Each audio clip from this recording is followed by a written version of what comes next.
Olá pessoal, quem fala com vocês é o professor Marcos e hoje estou trazendo aqui a correção comentada do nosso módulo 16, exercícios aí do 1 ao exercício 5, né, que foi a tarefa que nós combinamos aí na última aula ao vivo de Ciências Sociais. Vamos então à nossa correção comentada. Então, exercício de número 1, cite as reflexões de Agostinho de Hipona sobre a história da humanidade. Bom, pessoal, como nós comentamos na nossa aula ao vivo, no seu livro A Cidade de Deus, né, o que Agostinho estabelece? Ele estabelece o contraste entre a cidade celeste, na qual prevalece o amor de Deus e a obediência completa aos seus mandamentos, e a cidade dos homens, onde os seres humanos eles valorizam o amor a si mesmo em detrimento a si mesmos, né, em detrimento do amor ao Criador, devido à perda do amor ao Criador. Esse conflito entre a cidade celeste e a cidade dos homens, ela tem seu início então no pecado original, né? Ela teria o seu princípio aí lá na época, né, de Adão e Eva, né, quando ela morde a maçã, né, que a serpente oferece para ela. Esse seria o pecado original.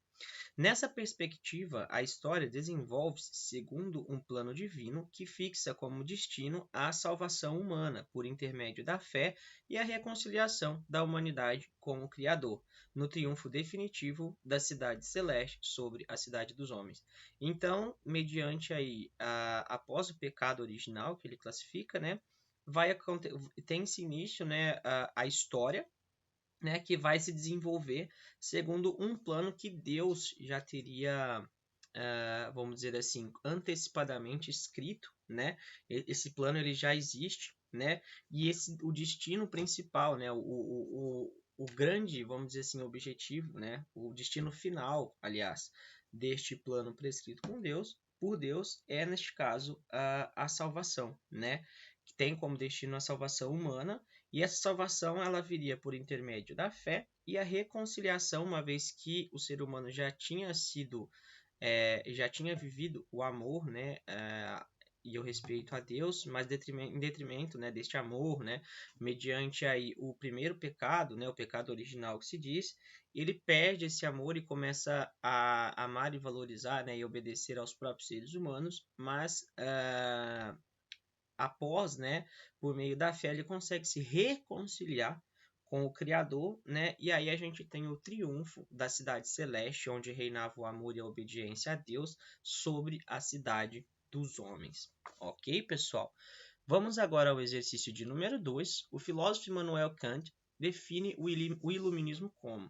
O nosso gabarito desse exercício aqui, pessoal, vai ser a letra C. Tá? Kant ele define o iluminismo como um movimento de emancipação da humanidade mediante o uso público da razão.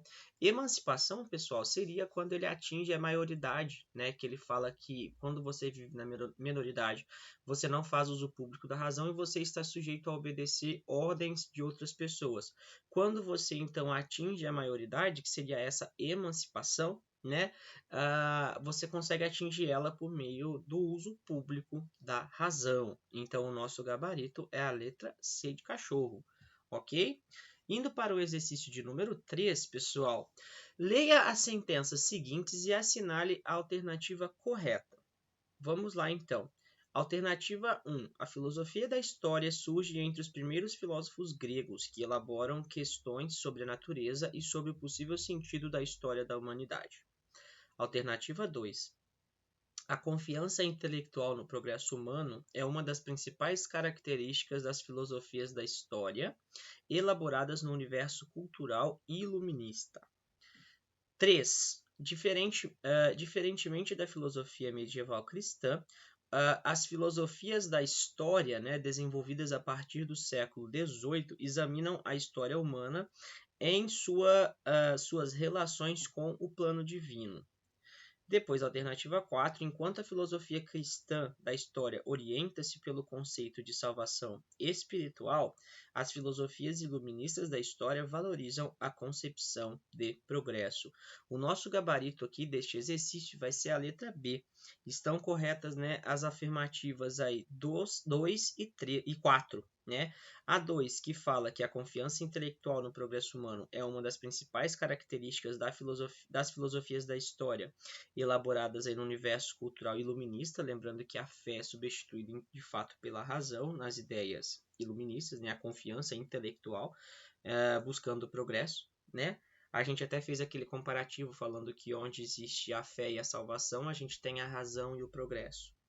E também a 4, enquanto a filosofia cristã da história orienta-se pelo conceito de salvação espiritual, as filosofias iluministas da história valorizam a concepção de progresso. De fato, é o que eu acabei de falar para vocês, né? Enquanto lá no medieval a gente tem a questão da fé e da salvação, depois na concepção, nas filosofias, né, iluministas da história, a gente tem a razão e o progresso. Então, a nossa alternativa aí é a letra B, o nosso gabarito deste exercício, ok? Vamos agora para o exercício de número 4, que vai falar o seguinte: assinale a alternativa que exprime claramente uma das questões centrais da filosofia da história. Bom, pessoal, dentre as alternativas que ele traz aqui, uma, né, da alternativa, né, que exprime claramente uma das questões centrais aí da filosofia da história é a nossa alternativa B, que fala o seguinte: a história consiste em um processo racional, né? Este daí é um dos grandes questionamentos que a filosofia da história traz. Os outros, né, as outras alternativas vão falar como se formou o universo, se existem valores morais verdadeiros, isso a gente já até viu lá atrás, se há fatos que são realmente históricos e se podemos conhecer a realidade.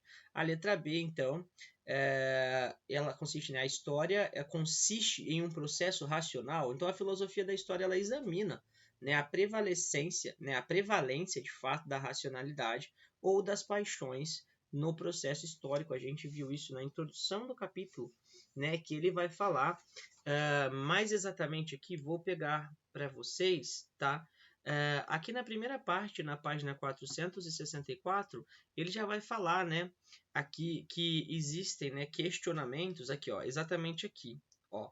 Por outro lado, é possível interpretar, né, aqui ele vai falar das questões passionais, a história como um roteiro conduzido por desejos, inclinações egoístas, disputas irracionais, ou seja, por atitudes passionais. Aqui ele está falando da questão passional e neste mesmo parágrafo ele vai falar a respeito da racionalidade. Ó. Olha aqui o que ele coloca aqui. Ó. São questões centrais articuladas nas reflexões filosóficas sobre a história da humanidade. Veja a seguir. A história consiste em um processo predominantemente racional ou está sujeita às ações motivadas pelas paixões humanas? Página 464, abaixo do título Questões da Filosofia da História, lá no início do nosso capítulo, ok? Então, o nosso gabarito do número 4 vai ser a letra B, né? A história consiste em um processo racional, aí eu completo para vocês o que ele traz no texto, ou passional, né? É o que ele fala lá no início do nosso capítulo. Por último, exercício de número 5 vai falar o seguinte: explique o significado da expressão concepção teleológica da história. Pessoal, o que seria isso? Então, a concepção teleológica da história, não confundam com teológico, né? Porque as palavras parecem, e quando ela aparece no nosso capítulo, ela vai estar falando ela aparece bem na parte que está falando ali da religião, da parte do Agostinho, aquela questão da influência cristã na filosofia, e a palavra se parece muito com teologia. Portanto, no entanto, na verdade, a concepção teleológica da história, ela caracteriza-se pela crença no quê? A crença de que há, desde o início, uma finalidade estabelecida no movimento histórico. Ou seja, gente, é como se o destino já existisse, já houvesse, digamos assim, algo prescrito para se ser vivido, né? Então ele vai falar exatamente isso. A concepção teleológica da história caracteriza-se pela crença de que há, desde o início, uma finalidade estabelecida no movimento histórico, ou seja, o desenvolvimento da realidade orienta-se, né, para a realização desse fim. Sobre essa perspectiva, a história seria um processo com desfecho pré-determinado, destinado a acontecer. Olha que interessante essa parte que ele fala aqui, ó.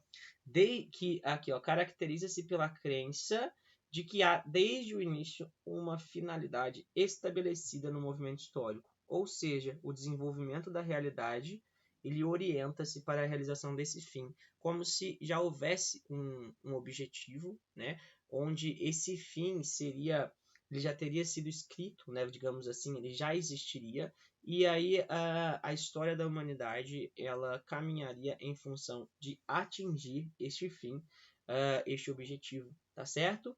Então, nós finalizamos aí a nossa correção comentada, né, do módulo 16, aqui do capítulo 6, e eu aguardo vocês aí na nossa próxima aula ao vivo, onde daremos sequência, né, no nosso capítulo 6, adentrando aí ao módulo 17.